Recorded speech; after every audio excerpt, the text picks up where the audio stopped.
요양원에 들어가면 3년을 못 산다더라.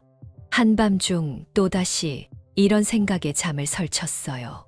병원 침대에 누워 천장만 바라보다 생을 마감하는 건 너무나 두려웠거든요. 이제 제 인생도 그렇게 끝나는 걸까요? 안녕하세요. 저는 78배 김선자입니다. 오늘 이렇게 떨리는 목소리로 이야기를 시작하는 건 저와 같은 고민을 안고 계신 분들께 꼭 들려드리고 싶은 이야기가 있어서예요.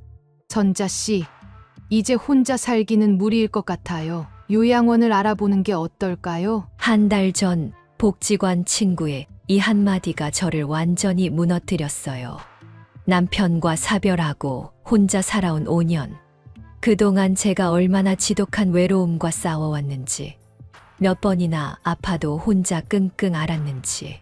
하지만 그래도 저는 제 발로 걸어 다니고, 제가 먹고 싶은 음식을 해 먹고, 보고 싶은 TV 프로그램을 보면서 그나마 사람답게 살고 있다고 생각했거든요. 그런데 요양원이라니요. 텔레비전에서 본 요양원의 모습이 머릿속을 스쳐 지나갔어요. 좁은 병실에 줄지어 놓인 침대들, 누워서 천장만 바라보는 어르신들, 면회 오는 가족들을 하염없이 기다리는 모습들. 거기 들어가면 정말 삶이 끝나는 걸까요? 아니야. 난 아직 멀쩡해. 난 아직. 스스로에게 수없이 되뇌었지만 현실은 냉정했어요.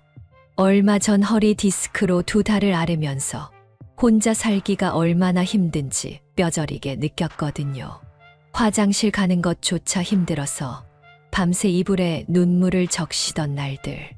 그때 저는 처음으로 제 한계를 마주했답니다. 자식들과 함께 살면 되지 않느냐고요? 아, 그게 말처럼 쉽지가 않아요. 엄마, 우리 집으로 오세요. 큰딸이 그렇게 말하긴 했지만 며느리와 사위의 눈치를 보며 살고 싶진 않았어요. 제 자식들도 이제 각자의 가정이 있고 직장도 다니고 그들의 삶에 제가 짐이 되고 싶지 않았어요. 간병인을 구해볼까도 했죠. 하지만 제 연금으로는 감당하기 힘든 금액이었어요. 게다가 24시간 타인의 도움을 받으며 산다는 게 과연 그게 제가 꿈꾸던 노후의 모습일까요? 그럼 나는 이제 정말 선택권이 없는 걸까? 이런 막막한 고민을 하던 어느 날이었어요. 우연히 신문에서 본 한 기사가 제 눈을 사로잡았죠. 젊은 부부와 함께 사는 실버세대. 처음에는 믿기지 않았어요. 남의 집 젊은이들과 한 집에서 산다고요. 그게 가능한 일인가요? 하지만 그 기사는 제 인생을 완전히 바꿔놓게 될 줄은 몰랐답니다. 어르신과 젊은 부부가 한 집에서 산다고요? 세대 차이는 없나요? 그게 정말 가능한 일인가요? 여러분도 지금 이런 의문이 드시죠? 저도 그랬어요. 하지만 지금 제가 이렇게 밝은 목소리로 이야기할 수 있는 건 바로 그 불가능해 보이는 일을 직접 경험했기 때문이에요. 요양원도 자식 의존도 외롭게 혼자 사는 것도 아닌 완전히 새로운 삶의 방식이 있다는 걸 알게 된 거죠. 혹시 지금 이 이야기를 듣고 계신 분들 중에도 저처럼 노후에 대한 두려움으로 밤잠을 설치시는 분이 계신가요? 요양원은 가기 싫은데 자식들에게 짐이 되기는 더 싫고 이런 고민 속에서 답을 찾지 못하고 계신가요? 그렇다면 제 이야기를 끝까지 들어주세요. 우리에겐 분명 다른 선택이 있으니까요. 제가 직접 경험하고 지금도 행복하게 살아가고 있는 그 특별한 이야기를 들려드리고 싶어요. 구독과 좋아요는 무료입니다. 클릭 한 번으로 좋은 이야기 빠르게 보실 수 있습니다. 제가 어떻게 한 젊은 부부와 새로운 가족이 되었는지, 그리고 그들과 함께하면서 어떻게 제 인생의 이막을 열게 되었는지, 그 놀라운 이야기를 들려드릴게요. 젊은 부부와 함께 살게 된 이야기를 들려드리기 전에 잠시 그때로 돌아가 볼게요. 제가 왜 그런 선택을 할 수밖에 없었는지, 그리고 그 선택이 얼마나 절실했는지 여러분께서도 이해하실 수 있도록요. 그날도 평소와 다름없는 아침이었어요. 시계 초침 소리가 유난히 크게 들리는 날이었죠. 텔레비전을 틀었어요. 사람 목소리라도 들으려고. 그런데 뉴스에서 나오는 소식들이 저를 더 우울하게 만들었어요. 독거노인 고독사 증가, 요양병원 학대 사건, 노인 빈곤율 OECD 최고 수준. 채널을 돌렸지만 어디서나 비슷한 이야기들이 나왔어요. 그때 문득 깨달았죠.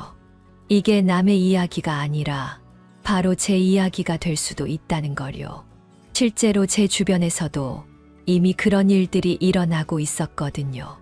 옆집 이말머니는 일주일 동안 쓰러져 계신 걸 아무도 몰랐대요. 그나마 통장님이 우연히 들렀다가 발견하셨다지만 만약 그때 발견되지 않았다면 생각만 해도 끔찍해요. 작년 추석에 있었던 일이 떠올랐어요. 큰딸네 집에 갔다가 결국 며칠 만에 제 집으로 돌아왔던 일. 명절이라고 찾아간 엄마가 짐이 되어 돌아오는 그 서글픈 기분을 다시는 느끼고 싶지 않았어요. 요양원은 더더욱 제가 선택하고 싶지 않은 길이었죠. 한 달 전에는 동네 박할머니가 요양원에 들어가셨어요. 얼마 전에 뵈러 갔는데 할머니가 완전히 다른 사람이 되어 계시더라고요. 휠체어에 앉아 멍하니 창밖만 바라보시는 모습에 저도 모르게 눈물이 났어요. 말씀도 어눌해지시고 사람도 잘 알아보지 못하시게 됐더라고요. 거기 계신 지 한 달 만의 변화였어요. 이런 현실 속에서 저는 제 앞에 놓인 선택지들을 하나하나 살펴봤어요. 혼자 산다. 언제 쓰러질지 모르는 불안. 끼니를 제대로 챙기지 못하는 현실. 밤마다 찾아오는 외로움. 자녀와 산다. 매일매일 눈치 보는 생활. 자식들에게 짐이 된다는 죄책감. 손주들 공부한다고 말도 못하는 답답함. 요양원은 하루하루 기계처럼 반복되는 일상. 점점 사람을 잃어가는 두려움. 끝나지 않는 외로움. 그렇게 막막하던 순간 저는 새로운 가능성을 발견했어요. 그날은 평소와 조금 달랐어요. 복지관에서 하는 스마트폰 교육을 듣고 있었거든요. 젊은 선생님이 카카오톡 보내는 법을 가르쳐 주시는데 옆자리에 앉은 젊은 부부가 눈에 띄더라고요. 어머니, 저희가 도와드릴게요. 남편 되는 청년이 먼저 말을 걸어왔어요. 30 중반쯤 되어 보이는 남자였죠. 이름이 민수라고 했어요. 그리고 그 옆에 있던 아내 지은 씨. 둘 다 참 착해 보이는 모습이었어요. 아이고, 고마워요. 근데 젊은 분들은 왜 여기에? 지은 씨가 웃으면서 대답했어요. 저희가 실버 세대 주거 공유 프로그램 연구를 하고 있거든요. 어르신들이 스마트폰 사용하시는 걸 도와드리면서 이야기도 나누고 싶어서 왔어요. 그때는 몰랐어요. 이 만남이 제 인생을 완전히 바꿔놓게 될 거라는 걸요. 수업이 끝나고 셋이서 커피를 마시며 이야기를 나눴어요.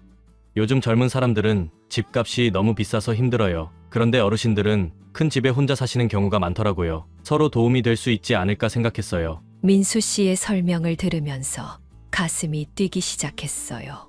젊은 부부는 저렴한 집값으로 안정된 생활을 할 수 있고 어르신은 외롭지 않게 지내실 수 있어요. 게다가 서로의 생활비도 절약되고. 지은 씨가 덧붙였어요. 무엇보다 서로가 가족이 될 수 있다는 게 중요한 것 같아요. 저희도 부모님이 멀리 계셔서 늘 걱정인데 이렇게 새로운 가족을 만들 수 있다면 얼마나 좋을까요? 그들의 이야기를 들으면서 저는 자꾸 제 집이 떠올랐어요. 3층짜리 단독주택. 남편이 물려준 이 집에서 저는 혼자 살고 있었거든요. 2층과 3층은 비어있는 채로. 혹시 제 집에 관심 있으신가요? 제가 조심스럽게 물었을 때 민수 씨와 지은 씨의 눈이 반짝였어요. 정말요? 어머니 댁이 어디신데요? 알고 보니 그들이 살고 있는 월세 집과 얼마 떨어지지 않은 곳이더라고요. 그날 저녁 우리는 제 집을 보러 갔어요. 와, 집이 정말 좋으세요. 지은 씨가 탄성을 질렀어요.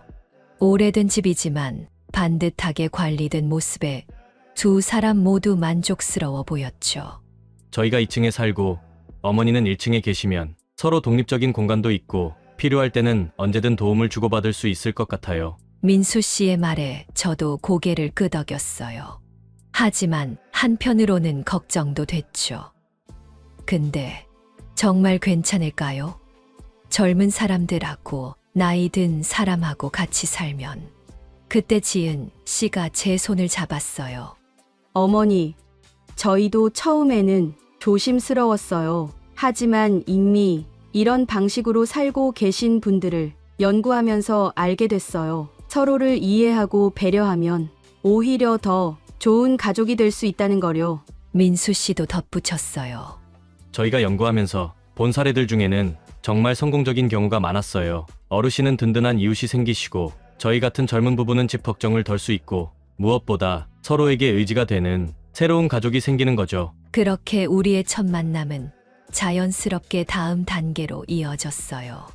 일주일 동안 서로에 대해 더 알아보기로 했어요.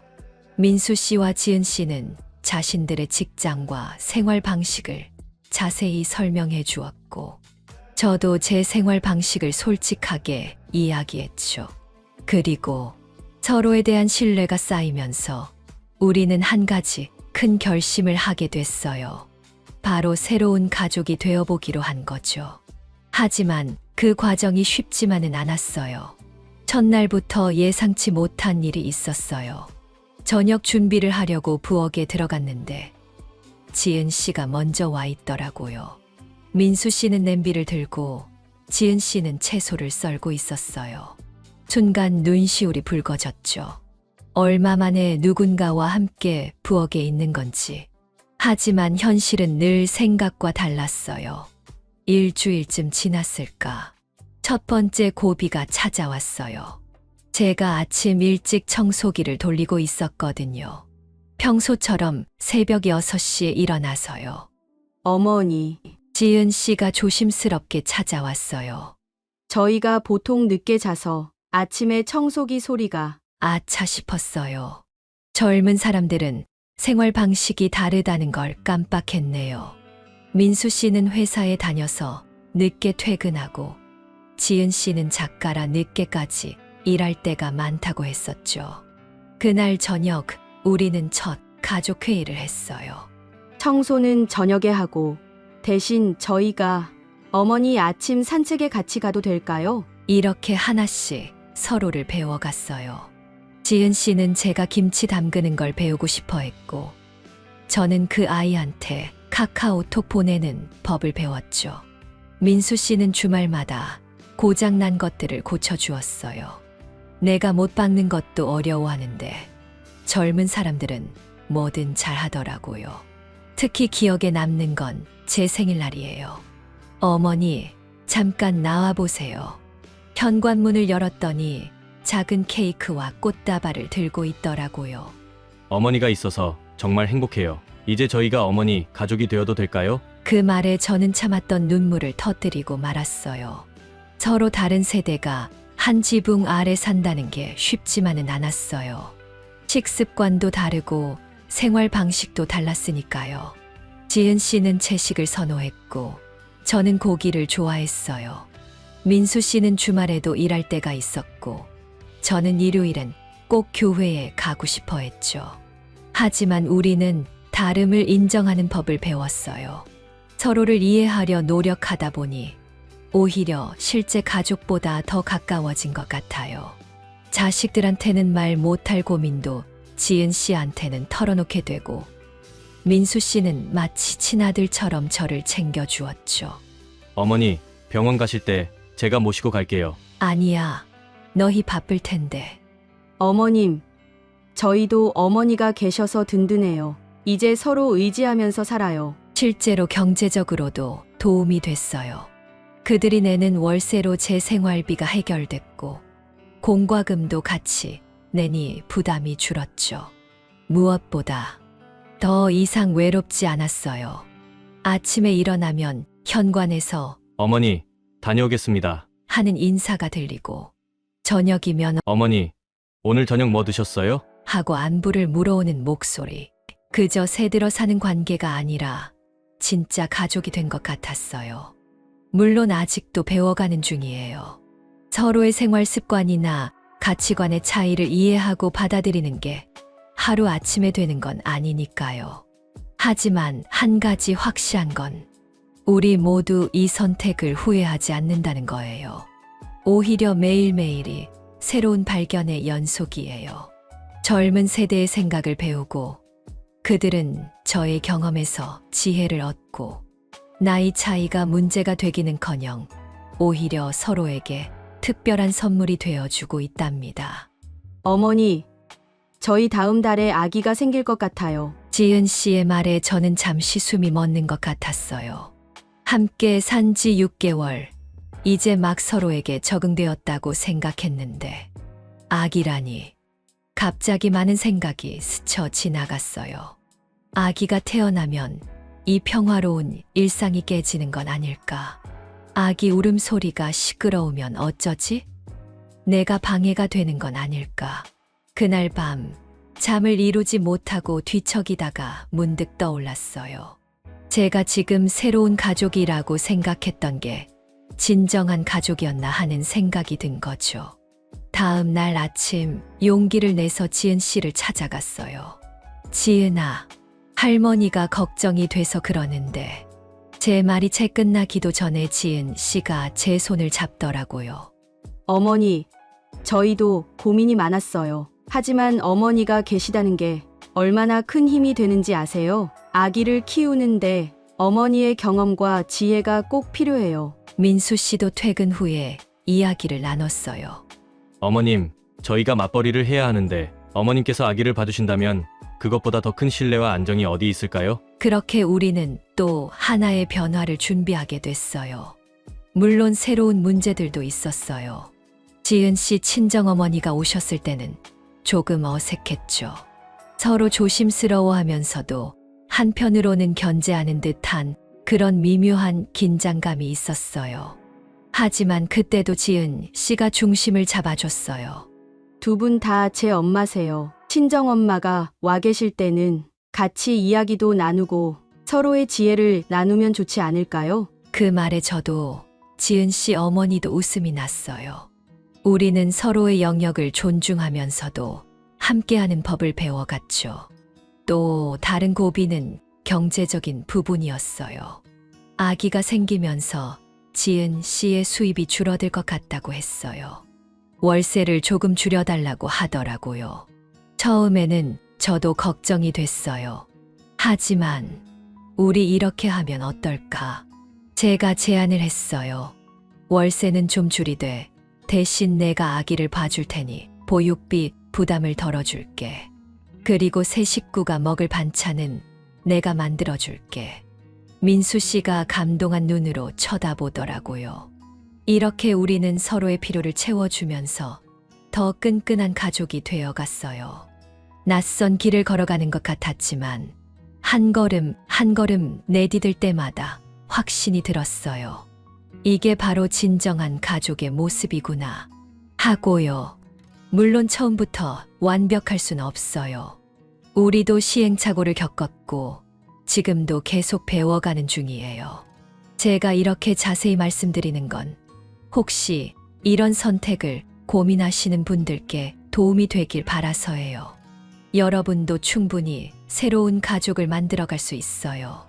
계약서는 꼭 써두시는 게 좋아요. 민수 씨와 지은 씨가 처음 이사 오기 전 복지관 김 선생님이 해주신 말씀이었어요. 처음엔 서운했어요. 가족이 될 사이인데 무슨 계약서냐 싶어서요. 하지만 지금 와서 생각해보면 그게 정말 옳은 조언이었어요. 어머니, 저희도 계약서를 쓰고 싶어요. 서로의 권리도 지키고 책임도 분명히 하는 게 좋을 것 같아요. 민수 씨의 제안이었어요. 그래서 우리는 변호사를 찾아갔죠. 계약서에는 이런 내용들을 담았어요. 월세와 공과금 분담 방식, 각자의 생활 공간 명시, 공용 공간 사용 규칙, 계약, 기간과 연장 조건, 불가피하게 헤어져야 할 경우의 절차. 썩 마음이 편하진 않았지만 이런 것들을 명확히 해두니 오히려 서로를 더 배려하게 되더라고요. 계약서가 있어서 다행이에요. 얼마 전 이웃집 할머니가 그러시더라고요. 젊은 부부와 같이 살다가 크게 다투어서 헤어졌다고. 아무런 약속도 없이 시작했다가 서로 상처만 받고 끝났대요. 경제적인 부분도 꼼꼼히 따져봤어요. 제가 받는 월세는 시세보다 조금 낮게 책정했어요. 대신 전기세, 수도세, 가스비는 같이 내기로 했죠. 관리비도 공평하게 나누고요. 어머니, 이렇게 하니 저희도 너무 좋아요. 지은 씨가 말하더라고요. 원래 살던 곳은 월세가 너무 비싸서 힘들었대요. 지금은 월세 부담이 줄어서 생활에 여유가 생겼다고. 저도 마찬가지예요. 혼자 살 때는 집이 큰 부담이었는데 이제는 오히려 수입이 되니까요. 서로를 보호하는 의미로 이런 준비들이 있었기에 주변의 우려도 줄었어요. 처음에 제 자식들은 반대했거든요. 하지만 계약서도 있고 보험도 있고 모든 게 깔끔하게 정리되어 있다는 걸 보여주니 안심하더라고요. 복지관에서 만난 다른 어르신들도 관심을 보이셨어요. 전자 씨는 어떻게 그런 좋은 기회가 있었어요? 저도 집이 큰데 혹시 방법이 있을까요? 그래서 제가 알아본 걸 말씀드렸어요. 요즘은 이런 주거 공유를 돕는 단체들도 있대요. 신뢰할 수 있는 젊은이들과 어르신들을 연결해 주는 곳이요. 서로의 신원도 확인해 주고 계약서 작성도 도와준대요. 법적으로도 문제가 없대요. 물론 아무나 함께 살 수는 없어요. 서로에 대한 충분한 이해가 필요하고 성격이나 생활 방식도 맞아야 해요. 그래서 우리는 일주일 동안 서로를 알아보는 시간을 가졌던 거예요. 이게 과연 가능할까 하는 의문을 가지신 분들이 많을 거예요. 저도 처음에는 그랬으니까요. 하지만 이제는 자신 있게 말씀드릴 수 있어요. 충분히 가능하다고요. 오히려 더 나은 삶의 방식이 될 수도 있다고요. 다만 몇 가지는 꼭 확인하셔야 해요. 함께 살 사람들의 신원, 명확한 계약 관계, 서로의 생활 방식 이해, 경제적인 부분의 세세한 조율, 만약의 경우를 대비한 안전장치. 이런 것들만 잘 갖춰진다면 여러분도 새로운 가족을 만나실 수 있을 거예요.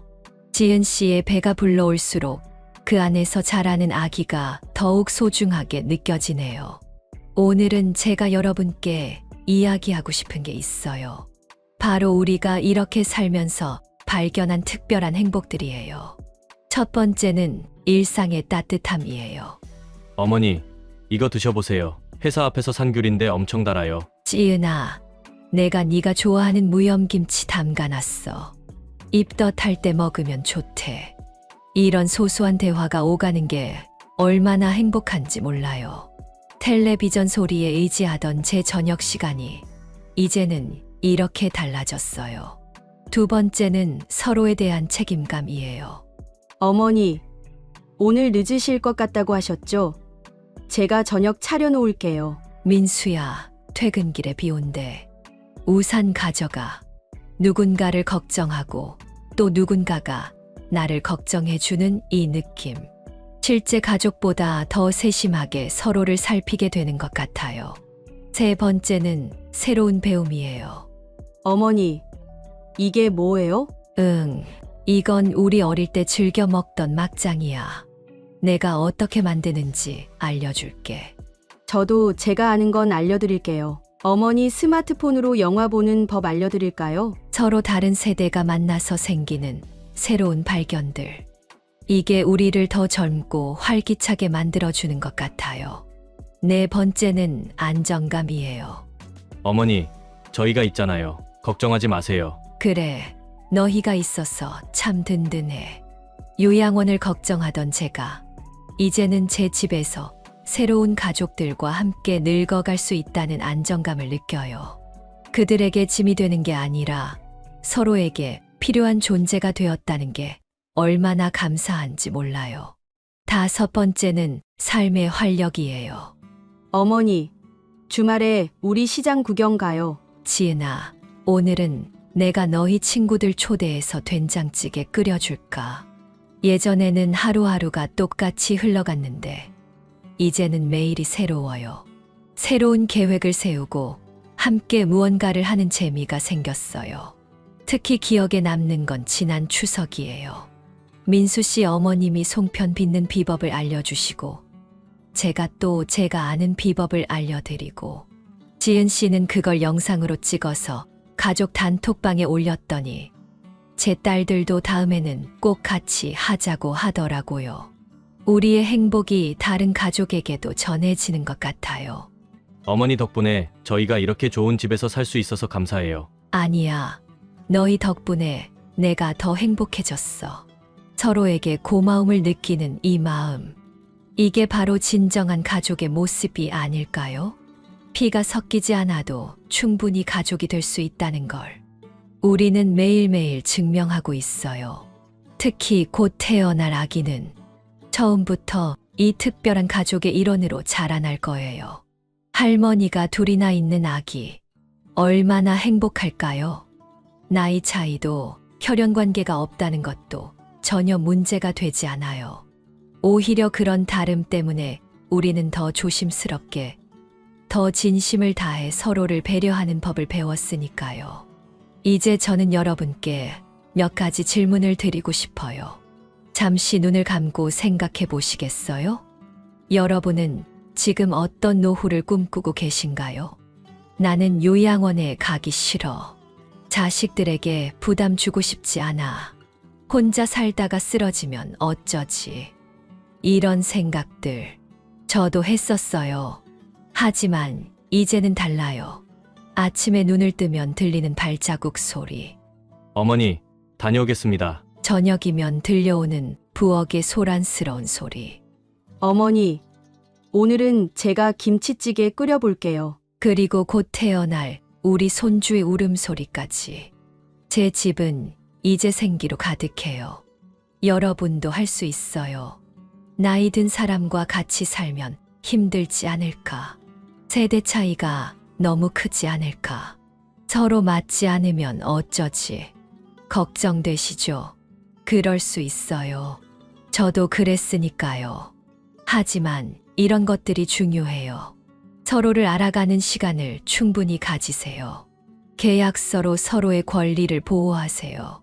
경제적인 부분을 명확히 하세요. 각자의 공간과 시간을 존중하세요. 무엇보다 서로를 가족으로 생각하세요. 그래도 쉽지 않을 것 같아요. 맞아요. 쉽지 않아요. 하지만 생각해 보세요. 요양원에서 하루 종일 천장만 바라보며 사는 것과 자식들 눈치 보며 우울하게 지내는 것과 혼자서 외롭게 살아가는 것, 이것들이 더 쉬울까요? 제가 선택한 이 길. 처음에는 저도 두려웠어요. 하지만 지금은 자신 있게 말씀드릴 수 있어요. 이게 최선의 선택이었다고요. 여러분도 할 수 있어요. 젊은이들과 함께 살면서 새로운 삶을 시작하는 것, 서로에게 도움이 되는 새로운 가족을 만드는 것. 이제 여러분께 마지막 질문을 드리고 싶어요. 여러분은 어떤 선택을 하시겠어요? 요양원에서 홀로 지내실 건가요? 자식들에게 의지하면서 눈치 보며 사실 건가요? 아니면 저처럼 새로운 도전을 해보시겠어요? 선택은 여러분의 몫이에요. 하지만 기억해 주세요. 우리에겐 언제나 다른 선택지가 있다는 것을. 나이가 들어도 새로운 시작이 가능하다는 것을. 그리고 가족은 꼭 피가 섞여야 하는 게 아니라는 것을. 제 이야기가 여러분의 선택에 작은 도움이 되었기를 바라요. 댓글로 여러분의 생각을 들려주세요. 어쩌면 여러분의 이야기가 또 다른 누군가에게 용기가 될 수도 있으니까요. 오늘 긴 시간 함께 해주셔서 감사합니다. 우리 모두 행복한 노후를 만들어가요.